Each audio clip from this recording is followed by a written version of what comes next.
trí, dú, haon, náid, bew. Tí a roimh seo bhríon arís I gléamh na mar an nuíochta as méri ceá neamh dé Saharan an 15,2015. Tá sin lá gdíonhuireann seo an nuairsí níl an teocht róáard hí air na cáidir maid nuair a d'éiríomar ach diaach sé bheith níos measa. Now, náiríre tá mé ag léamh na scéalta as nuachtán an léinneamh agus mar sin bhéidir go bhfuil níos mó bhéime an ionsaí in San Bernardino ná mar meach bheith súil leis ach sin na méid a bhuithe sibh bígí sásta leis.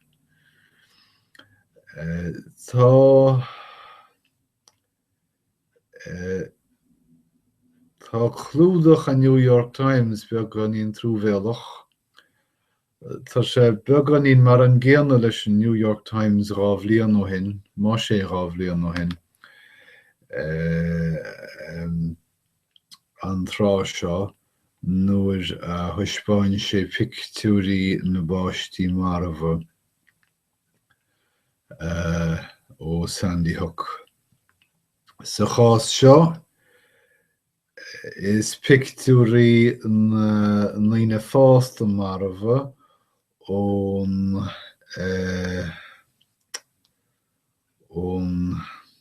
slad in San Bernardino tá le feiceáil go háard leathan nach tosaí an nuachtáin. Ní léihí mé na henim nach chuig go leog ach téann an liste aníos ó Yvette Velasco agus Sierra Claiborne, 7 bliana fiche díos cho háard le Isaac Amanios, 60 bliana díos. Is léir gur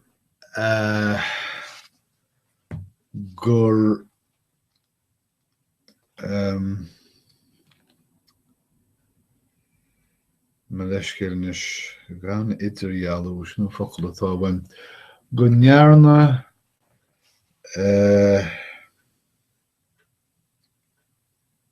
a séadan.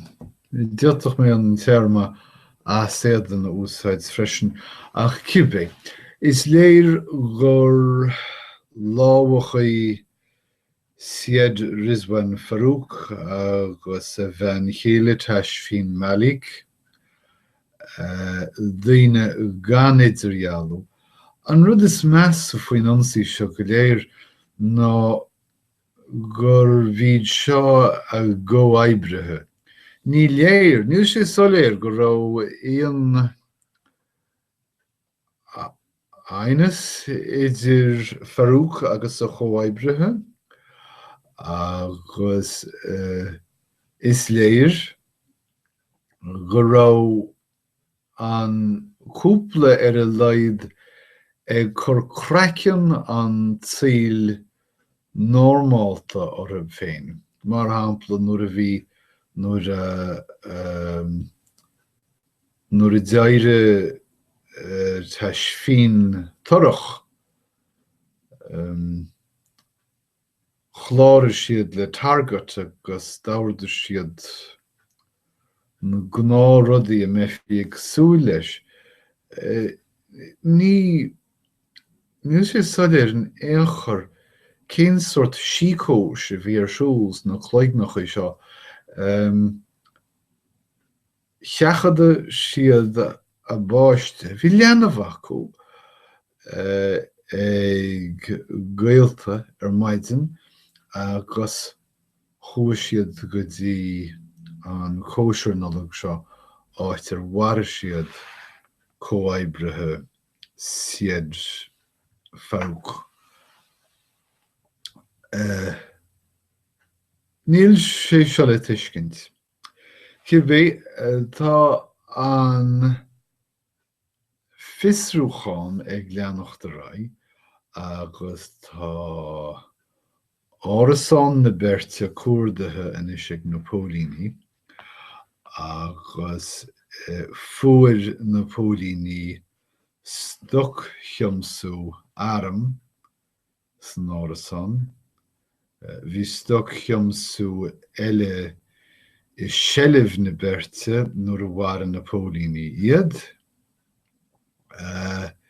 Ina measc píb uamaí fágú ag áit an ionsaithe agus píb uamaí sa nárasán agus ba chosúil go raibh píb uamaí sa chár freisin.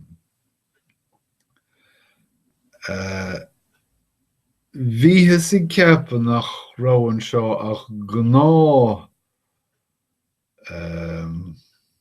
olslad. Nach trúbhealach in scéal nach bhfuil nach maithe rud é nach bhfuil focail agan a scéilge don téarma seo atá gairí coitiantais na Stáit Aontaithe, mass shooting. Bhí me ag molla smaoine faoi théarmaí Airmhainné ar a réidió ach idir dálíonn tá sí dearmachtaí agam.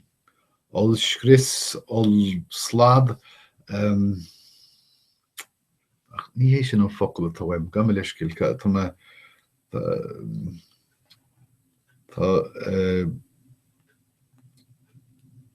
meachan trom foclaíochta orm na léitheanta seo. Sléochtas tóch an focail atá bhaim agus olsléocht lámhaí an téarma bhí agam. Is trú go bhfuil in an téarma seo chomú cibé tá an FBI ag fisrú an scéal is ní mar olsléocht bhaile bhaintach le ainas oibre nó ainas teaghlaigh ach mar ionsaí scéimhleoireachta gríosathe ag Daesh. Ní léir go raibh an cúpla seo ceangailte le Daesh in éon chuí fuirmeálta ach is léir go raibh an bhean orba sa Pakistainde agus raibh chónaí san Arab hádach nuair a fós an bheirt gá bhliain ó hin báúil agus is cosúil cé go ndearna sí iirecht teachtarachtaí áirithe a ghlaanna ó Facebook agus a héad mar is sol Peter Facebook a ghlaanna agus in san srá teachtarachtaí a chuirsaí ar Facebook bhí ceanna acu ag fógart géilsineachta don chugad atá arsúil ag Daesh. Mar sin ní cheart a bheibhleamar seo mar gná olsléocht lámhaí ach mar olsléocht scéimhleoireachta. Ceann sin na rudaí atá difriúil faoi seo ná gur úsáid an cúpla seo dlíthe cearta gunaí Mheiriceá in aine tíre agus cé go bhfuil an díma orm faoin na báis seo tá dóchas agam go úsáid for an teolas seo chun bhéidir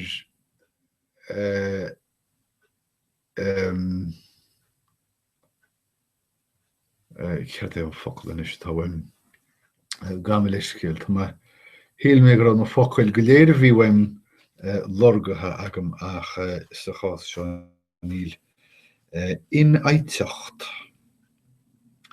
Níl mé omláin sásta leis bhacail sin ach bhéidir go mbeithfear srían a chur le in aiteacht na ngánaí. Tá mé lorg sa bhacail eile agla gomach málairt in aiteacht. Sin é, ok, well, tá sé agam inis. Go mbeithfear srían a chur le in aiteacht na ngánaí America agus b'éidir go mbeithfear scrúdathe cúlra dhéanamh na ceannaitheoirí. Slán is céalaí díaltar cearcha fón géad de runaí America gan fisrú cúlra in éachair agus níl sin in ghlacha dáliomsa. Fágann sé sin go bhitear aine go háirithe cúplaí mar seo bhaile bheith in nganadóirí Lone Wolf gunaí cheannach gan cheist ní bheith chorra ortha agus iad a stoc siomsú mar a rinne an cúpla seo agus all sléocht a dhéanamh in áit na dhéile. Agus go tráthúil tá alt eile sa New York Times ag tuairtslifis go bhfuil pobal Mheiriceá gathróidh agus go bhfuil go nághine America ag tosú beanú thar an ngúillí roine bhéidir atá rómháil do Islam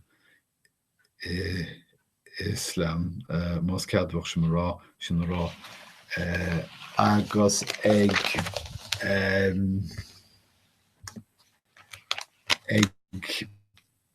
ceistú ceirtar buna acu.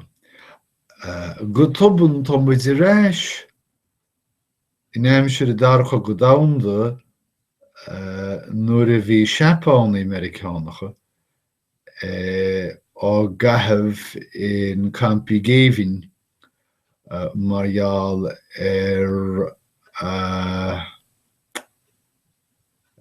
mar a bheanna siad. Agus a rís go bhfuir is léir gur nachhfuil me láithreas cuma cló cosúlacht dreach.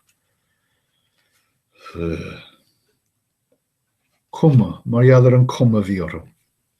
Nílim se omláin sásta leis bhacail sin nach gan bhallart céir de is féidir le dhéanamh. An cúpla iad féin, Siad Farouk agus Tashfir Malik. Bhuair siad le chéile líne agus fós siad rábhla an óin.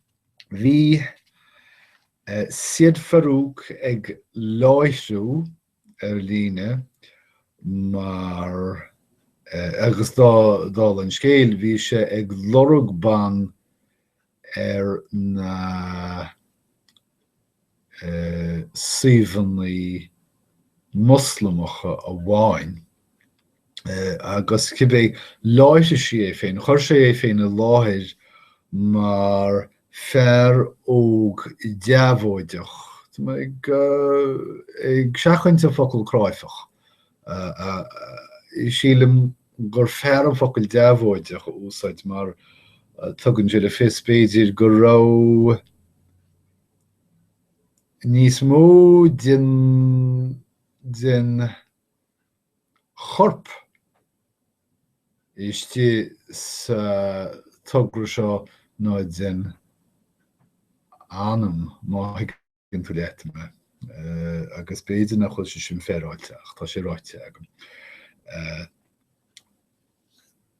Háitin sé leis glúisteáinna Iesu chosúil agus bhí sé chur an Corán sa Ghlan Mheabhair.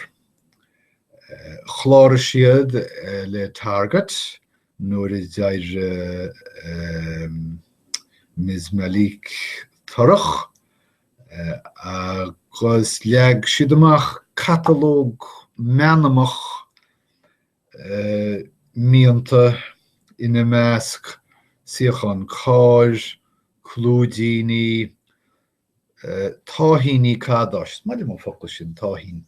Tá gon sé ónachil tá nó táth beidir go bhícheart na rá in san luaghilge agus siad is táithíán ná písa cádáis agus bhí siad ar nó sin foplaíocht. Chuir mé an scéal sin ar leataí táithín is maidir mé.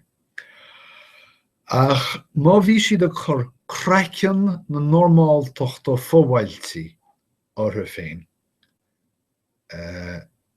Faoin chraceann bhí rudaí iomlán eile. Bhí siad ag tógáil piabhúmaí sa mbaile agus ag tiomsú gunaí agus ag fíortiomsú piléir is chosúil. Fiú ag túsa lé Dog siad an leanamh, níl an leanamh ach 6,000 díos. Dog siad an leanamh ag an seanmhaithir agus chuaigh siad go dtí cóisiú nullag seo áit ar mhaire siad 4 déag. Ní raibh sé bhád eile go dtí gur maraíodh iad féin in maidir tú piléir leis póíní.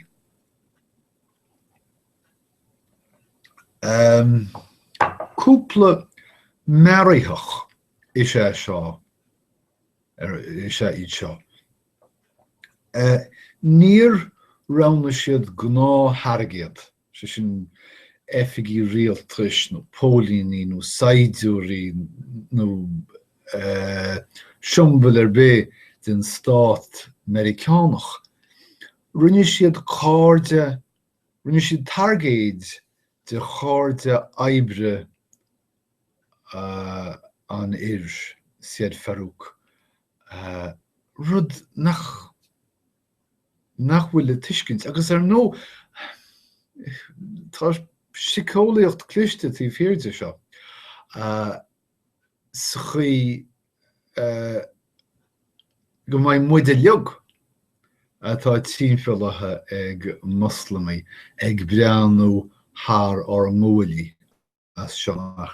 Go háirithe mise mar hampla atá gobair in ollscoil ina bhfuil méid mhór Moslamach agus i mo chónaí in aice Paterson, New Jersey ina bhfuil pobal mór Moslamach agus bhfuil Moslamaí thar timpeall ar in féin ar fud na háite i dúsceart nó dhearsaí.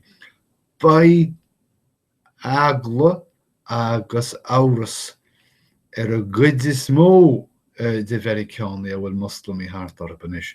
Bhéidir go bhfeadach an cúpla sin bhéal dorais nó an fearr an cóithleacaí oibre sin sa chéad chiúbacha eile ag pleanáil rud a cínt.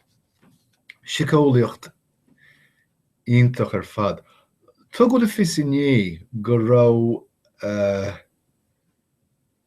gohan póca ag an mean nuair maraíodh nach raibh tada agus táthar a tuairt le fis táthar an áras beidir gur burner a bheith agus má sé má sfír sin tá seans mór má tá mise den tuairim go raibh an ansaí seo pleanáilte aice ó nóméad a tháinig síosteach sa tír. Sé sin gur cilín colaí é seo más ceadhacht an gailge chur bhéla. Níl is agam cé chóbáil agus sa bhí an fear céile ach dearan go raibh an ionsaí seo agus an ticóíocht atá tíhhirirte pleanailte le fada ag de ais.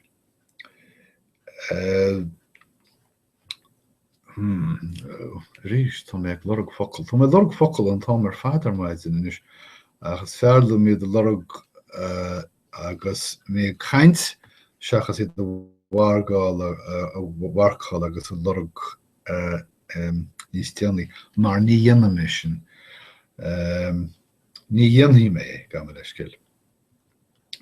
Tá má mé bheag nach an Coimhescar. Coimhescar nó cead é an focail le bhí acu. Córach. Córach. Céachas thar. Córach nó coimhescar. Tá córach úsáid ag am hena féin ach churann sé na fianna a gcuimhne gom. Coimhescar ní úsáid mé riamh hena is ó mar sin níl is agam. Ach cibé tá an Pentagon ag tuairt cead de bhrá rólannaí coimhescar. Tá mé ag ránú coimhescar. Rólannaí coimhescar de hais be thógáil as seomach. Go dtí seo ní rah cead amláin ag mrá páirteach leach coimhescar. Bai as seomach gan eisceachtaí. Fair play den Pentagon. Sílim go bhfuil rólannaí go bhfuil stereotípian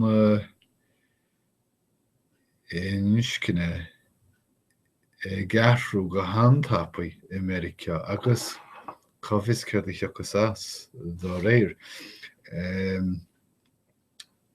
Yn scéal dearnach tá ag béidir ag labhairt haneamach ach scéal an simúla sé tá an chuid oibre siúl an génóm déana faoi láthair ach tá gairí chomá leis an obair go bhfuil fatís fiú na hólathe inis go níomfar domáiste dóhéisithe don ghéanam. Go háidethe má aithríonn muid an ghéanóm chlí éireachtúil. Se sin má aithríonn muid an ghéanóm chlí go mbeidh an tarú fósáin san chéad glúin eile. Céir de deartach muid déanamhas. Ihir é haon an sáirghaine ar an ó.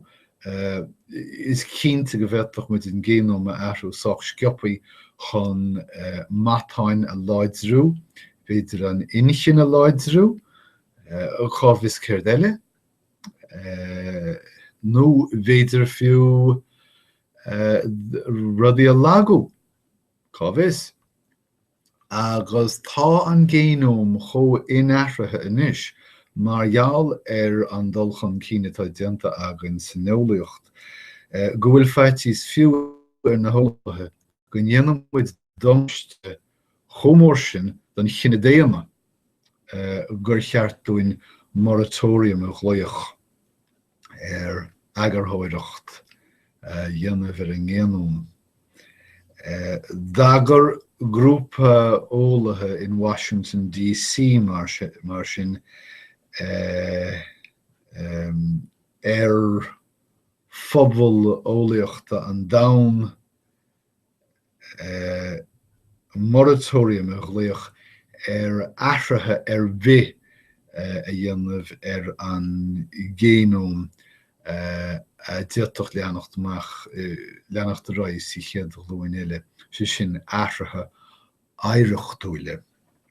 Tá si de rá gomach sé neamhreagrach caithagúil focail í sár sin agus táime á lorgan is tá sagam go becht cén focail gailge cén focail béla táime ag lorg